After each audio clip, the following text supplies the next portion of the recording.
iPhone 12 мен коронавирусты көруге болады ма? Apple'дың кейінге қалдырған жобасы. Алда білетін боласыз. Дегенмен алдағы қызықты видеоларды жіберіп алмас үшін каналға тіркеліп ал. Біз бастаймыз.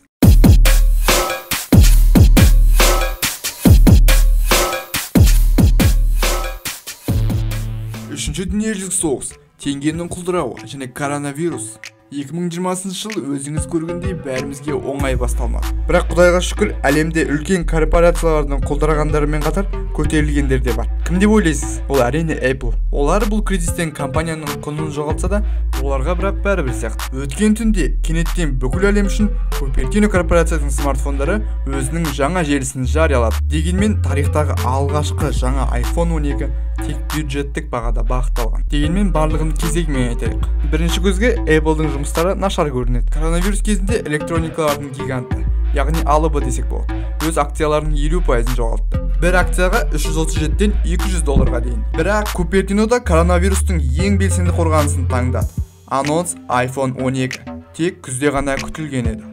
Тим Кук ештеңе айтпай планетаны таңғалдырды деп айтуға болады. Өйткені әдетте Apple Стив Джобс атындағы театрда ауқымды презентациялар өткізеді. Бұл жолы Тим Кук пен корпорацияның басқа да өкілдері өз үйлерінде болып, Instagram'ның тікелей эфирінде Apple'дың таныстырылымын өткізді. Міне бізде iPhone 12 4 камералы болады. 3 классикалық камерасы өткен модельден алынса да кішігірім жетілдірілген. Мысалы, стандартты телефон камера 12 мегапикселден 13-ке дейін жаңартылды.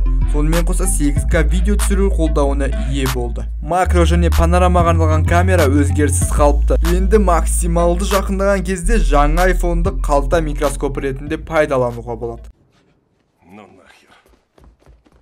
Бірақ қазір iPhone диаметрі 12 микрометр болатын бөлшектерге дейін түсіре алады. Бұл дегеніміз кез келген затта немесе медициналық маскаларда коронавирустың бар жоғын анықтап тексеруге болады деген сөз. Бірақ нағыз революция жаңа 4-ші камера болды. Apple панорамды түсіруді жаңа деңгейге шығаруды шешті. Жаңа модуль тек бір функцияға ие. Қандай дейсіздер ғой? 360 градусқа панорамды түсіру. Бәрі бұрынғы сияқты солай емес пе? Бірақ функцияны дрон арқылы қоса алады. Дрон жоғары ұшып бір түсірілім жасайды. Содан кейін алынған суреттерді сіздің телефоныңызға жүктейді. Өкінішке орай дронмен басқару әзірге мүмкін емес. Ол тек автоматты түрде жұмыс жасайды. Алайда Тим Куктың айтуы бойынша iOS 14 жаңартуы тікелей эфирде дронды басқаруға мүмкіндік береді. Суретте көріп тұрғаныңыздай бұл модельде дизайн еш өзгермеген. Бірақ Тим Куктың айтуы бойынша ең бастысы ішінде жасырылған дейді. Экран 1,5%-ға жарық, 2%-ға жұқа болды. Бұл экран топ-тач жаңа технологиясының арқасында кез келген басылған саусақты таниды. Бұл белгілі бір қосымшаның іске қосылуын саусақтардың біріне қоса аласыз дегенді білдіреді. Мысалға, экранды бір рет түрту арқылы YouTube'да ашып, біздің каналға жазыла аласыз. Көптеген функциялар әзірге қолжетімсіз, бірақ тағы да iOS 14 нұсқа телефонның мүмкіндігін толығымен ашады.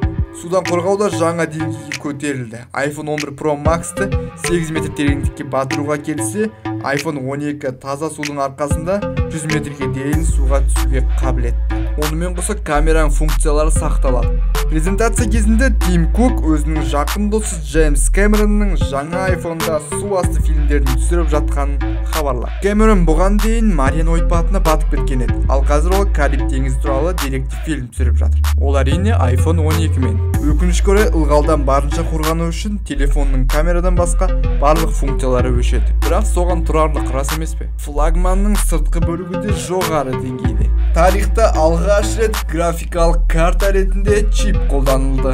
Бұл негізі компьютерлік видеокарталарда қолданылады. Сонымен Тим Кук өз трансляцияларында iPhone 12-ге 4К разрешениеде іске қосылатын жаңа Call of Duty Warzone-ды көрсетті.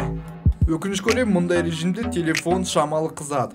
Бірақ бұл айтарлықтай мәселе емес. Apple iHeat революциялық салқындату жүйесін жариялайды. Ол бар жоғы $1200. Сол бағаға ойынды еш қызусыз ойнай аласыз. Бағасына келсек, Тим Куктың айтуы бойынша осы қиын уақытта ақша емес, бастысы бір нәрсе жеу. Сондықтан Apple дүкеніне кіргенде жоғары сапалы жабдықтарды алу үшін 5 килограммды күш бересіз. Суға төзімді десеңіз 4 килограмм. Ал iPhone 12-нің бюджеттік нұсқасы дәретхана қағазымен тең. Дегенмен Apple тарихында алғаш рет қолданылғандармен де төлем жасауға болады. Бұл әрине жеріміз үшін. Бұл әрине қалжың достар. Сіздерге ұнады деген ойдамын. Жаңа қызықты видеоларды бірінші болып көргіңіз келсе, каналға жазылып алыңыз. Бүгінге осы.